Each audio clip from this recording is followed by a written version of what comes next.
ವೇದಿಕೆಯ ಮೇಲೆ ಆಸೀನರಾಗಿರುವಂತ ಸನ್ಮಾನ್ಯ ನಾಡೋಜ ಡಾಕ್ಟರ್ ಜಿ ಶಂಕರ್ ಅವರೇ, ಸನ್ಮಿತ್ರರಾದಂಥ ಡಾಕ್ಟರ್ ಎಂ ಮೋಹನ್ ಆಳ್ವ ಅವರೇ, ಇವತ್ತು ಯಕ್ಷಧ್ರುವ ಪಟ್ಲ ದಶಮ ಸಂಭ್ರಮ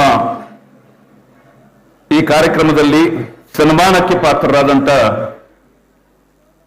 ನನ್ನೆಲ್ಲ ಸಹ ಸನ್ಮಾನಿತರೆ,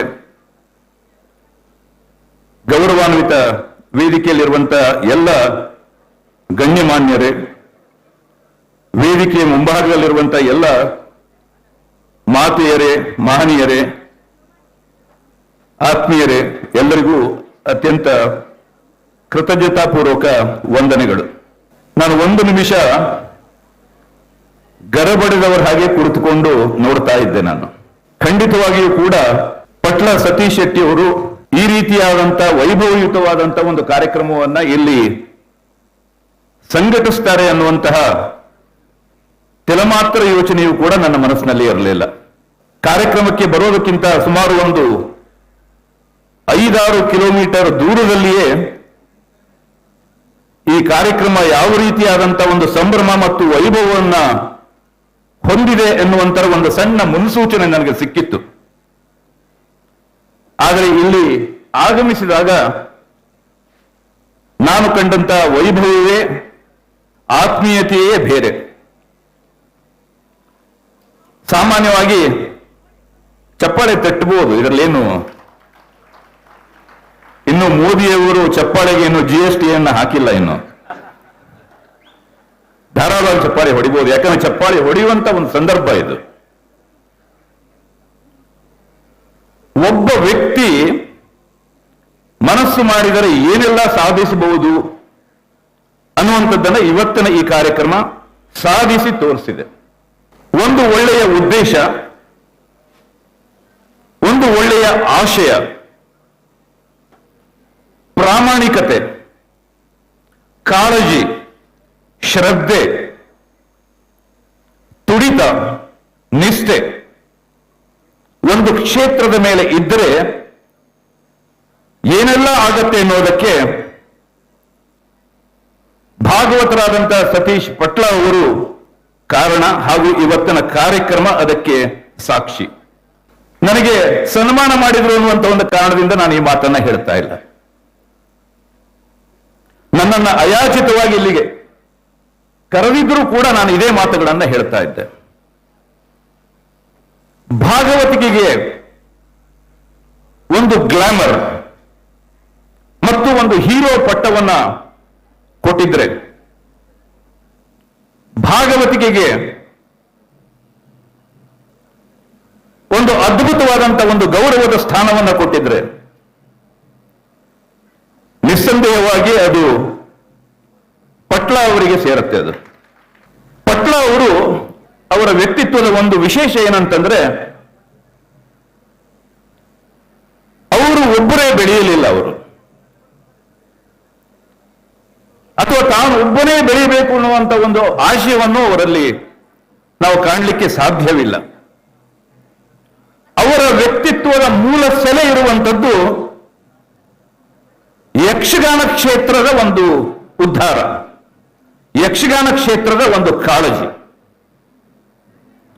ಪ್ರಾಯಶಃ ಇದಕ್ಕಿಂತ ಮುಂಚೆ ಇಲ್ಲಿ ಸೇರಿದವರು ಎಲ್ಲರೂ ಕೂಡ ಯಕ್ಷಗಾನ ಪ್ರೇಮಿಗಳೇ ಇದ್ದಾರೆ. ಇಲ್ಲಿ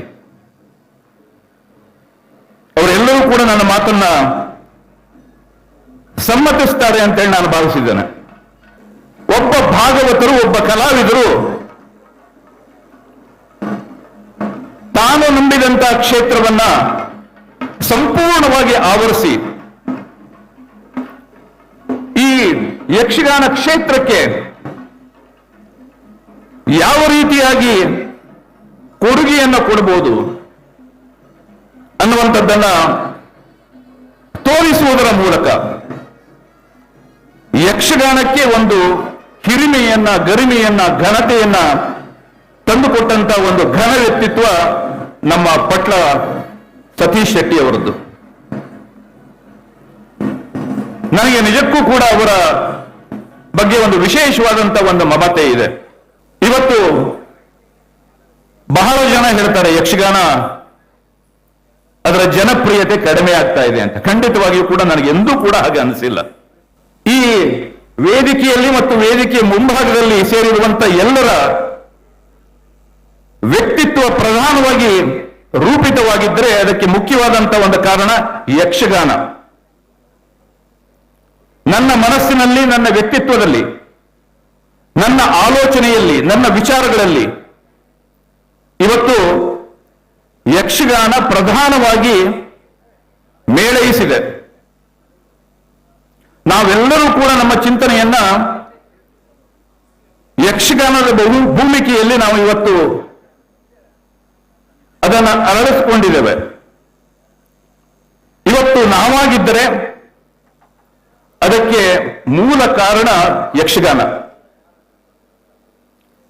ಬಾಲ್ಯದಲ್ಲಿ ನೋಡಿದಂತ ಆಖ್ಯಾನಗಳು, ಯಕ್ಷಗಾನದ ಪಾತ್ರಗಳು, ಪಾತ್ರ ವೈಶಿಷ್ಟ್ಯಗಳು ನಮ್ಮನ್ನ ನಿಜಕ್ಕೂ ಕೂಡ ಈ ರೀತಿಯಾದಂತಹ ಒಂದು ವ್ಯಕ್ತಿತ್ವವನ್ನು ರೂಪಿಸಿಕೊಳ್ಳಲಿಕ್ಕೆ ಸಹಾಯ ಮಾಡಿದೆ.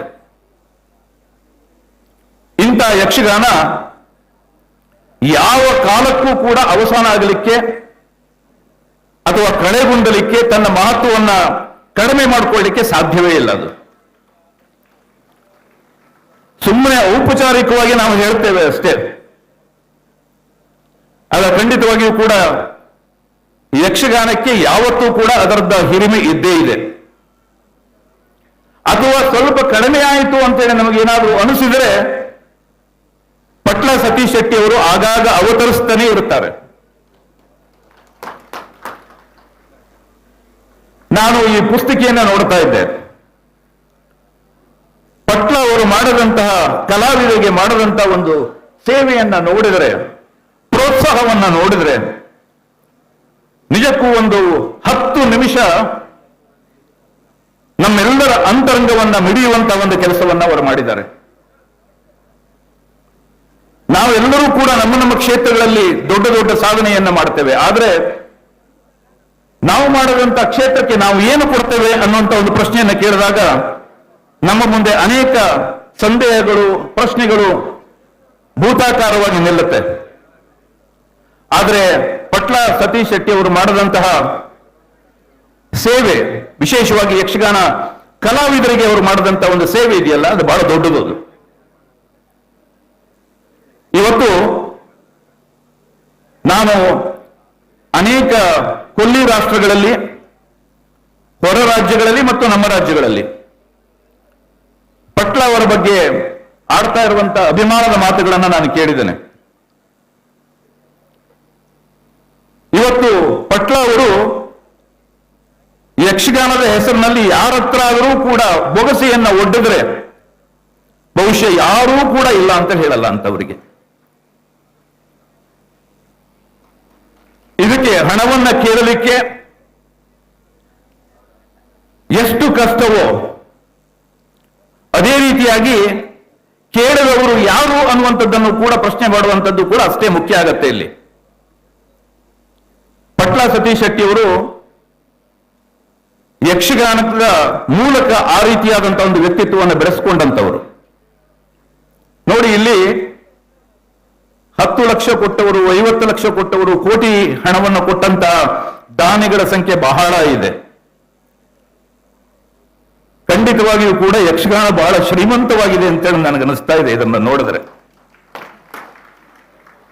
ಯಕ್ಷಗಾನ ಕಲಾವಿದರು ಖಂಡಿತವಾಗಿಯೂ ಕೂಡ ಮರಗಬೇಕಾದಂತ, ಚಿಂತಿಸಬೇಕಾದಂತ, ಅಥವಾ ತಮ್ಮ ಭವಿಷ್ಯ ಏನು ಅಂತ ಪ್ರಶ್ನಿಸಿಕೊಳ್ಳಬೇಕಾದಂತ ಯಾವುದೇ ರೀತಿಯಾದಂತ ಒಂದು ಸಂದರ್ಭ ಇಲ್ಲ. ಪಟ್ಲ ಅವರು ಎಲ್ಲಿ ತನಕ ಇರ್ತಾರೋ, ಎಲ್ಲಿ ತನಕ ಇಂಥ ಕೈಂಕರ್ಯಗಳಲ್ಲಿ ಅವರು ಸಕ್ರಿಯರಾಗಿರ್ತಾರೋ ಅಲ್ಲಿಯ ತನಕ ಯಕ್ಷಗಾನ ಬಹಳ ಸುರಕ್ಷಿತವಾಗಿ ಇರುತ್ತೆ ಅನ್ನುವುದರಲ್ಲಿ ಯಾವುದೇ ಅನುಮಾನ ಇಲ್ಲ. ನಾನು ಇಲ್ಲಿ ಕೆರೆಮನೆ ಶಿವಾನಂದ ಹೆಗಡೆಯವರು ಕೂಡ ಇದ್ದಾರೆ. ಅವರ ಯಕ್ಷಗಾನ ಶಾಲೆ ಬಹಳ ವರ್ಷಗಳಿಂದ ನಡೆಸಿಕೊಂಡು ಬಂದಂತವರು, ಅವರ ತಂದೆಯವರ ಕಾಲದಿಂದ. ಆ ಸಂದರ್ಭದಲ್ಲಿ ಅಲ್ಲಿ ಹೋದಾಗಲೂ ಕೂಡ ಅವರು ತಮ್ಮ ಯಕ್ಷಗಾನ ಶಾಲೆಯನ್ನ ಮುಚ್ಚುವಂತ ಪರಿಸ್ಥಿತಿ ಬಂದಿರುವುದರ ಬಗ್ಗೆ ಬಹಳ ದುಃಖವನ್ನು ವ್ಯಕ್ತಪಡಿಸಿದರು. ಪಟ್ಲ ಸತೀಶ್ ಶೆಟ್ಟಿ ಅವರು ಹೇಳಿದ್ರು, ನೀವೇನು ದುಃಖಿಸಬೇಕಾದಂತ ಅಗತ್ಯ ಇಲ್ಲ, ನಾವಿದ್ದೇವೆ ಅಂತ. ಆ ವೇದಿಕೆಯಲ್ಲಿ ನಾವು ಇದ್ದೇವೆ, ನೀವು ಮುಚ್ಚಬೇಡಿ, ಇದಕ್ಕಿಂತ ದೊಡ್ಡ ಮಾತು ಯಾವುದಿದೆ ಅಂತ. ನಿಜಕ್ಕೂ ಕೂಡ ಇವತ್ತು ಯಕ್ಷಗಾನ ಕ್ಷೇತ್ರ ಪುಣ್ಯ ಮಾಡಿದೆ ಅಂತೇಳಿ ನಾನು ಹೇಳ್ತೇನೆ. ಇದರಲ್ಲಿ ಯಾವುದೇ ಉತ್ಪ್ರೇಕ್ಷೆಯ ಮಾತು ಇಲ್ಲ. ಗುಣಕ್ಕೆ ಮತ್ಸರ ಬೇಡ, ಮಾತಿಗೆ ಬಡತನ ಬೇಡ. ಪಟ್ಲ ಅವರು ನಾವೆಲ್ಲರೂ ಕೂಡ ಅಭಿಮಾನ ಪಡುವಂತಹ, ಹೆಮ್ಮೆ ಪಡುವಂತಹ, ಗರ್ವ ಪಡುವಂತಹ ಒಬ್ಬ ವ್ಯಕ್ತಿಯಾಗಿ, ಶಕ್ತಿಯಾಗಿ, ಯಕ್ಷಗಾನ ಕ್ಷೇತ್ರಕ್ಕೆ ಒಂದು ಆಧಾರ ಸ್ತಂಭವಾಗಿ ಇರುವಂಥದ್ದು ಈ ನಾಡಿನ, ಈ ಮಣ್ಣಿನ ಒಂದು ಪುಣ್ಯ ಅಂತ ನಾನು ಭಾವಿಸ್ತಾ, ಇಂಥ ಒಂದು ಅಚ್ಚುಕಟ್ಟಾದ ಆತ್ಮೀಯತೆ ತುಂಬಿದಂತ ಒಂದು ಕಾರ್ಯಕ್ರಮದಲ್ಲಿ ನಮ್ಮೆಲ್ಲರನ್ನೂ ಕೂಡ ಇಲ್ಲಿಗೆ ಪ್ರೀತಿಯಿಂದ ಆಹ್ವಾನಿಸಿ ಸತ್ಕರಿಸಿದ್ದಕ್ಕೆ, ಸನ್ಮಾನಿಸಿದ್ದಕ್ಕೆ ಅನಂತ ಕೃತಜ್ಞತೆಗಳನ್ನ ವ್ಯಕ್ತಪಡಿಸ್ತಾ ನಿಮ್ಮೆಲ್ಲರಿಗೂ ಕೂಡ ವಂದಿಸ್ತಾ ನನ್ನ ಮಾತುಗಳನ್ನು ಮುಗಿಸ್ತೇನೆ. ನಮಸ್ಕಾರ.